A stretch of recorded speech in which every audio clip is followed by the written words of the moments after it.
Se vidi dobro, da. Kako ispadam u ovom dijelu? A neka čestica je. A nisam stigao bijele rukavice. Da ima broj osvrele, pa onda biš mogao spojiti na video. Halo. Halo, Mogu dobiti Esada na telefon? koga? Kobru.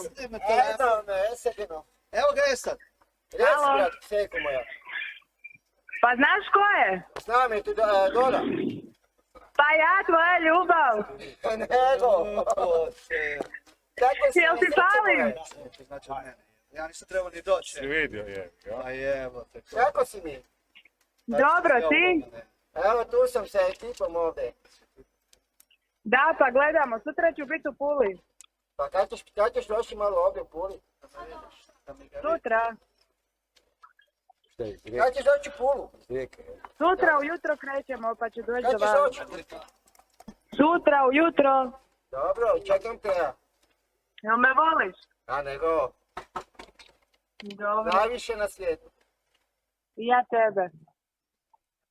A ti mene? Volim te. Ajde, vidimo se sutra. To sam htjela ti. Ajde, čao. Pozdravi mi moju unuka. Prekinula je poziv. Pao je.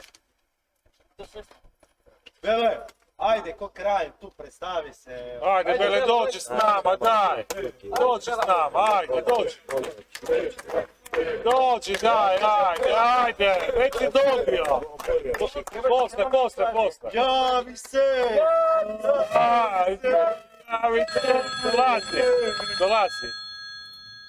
Uprava, dolazi. Alo, uprava. Alo, Uprava. Dođi, alo, daj. alo, se čujemo.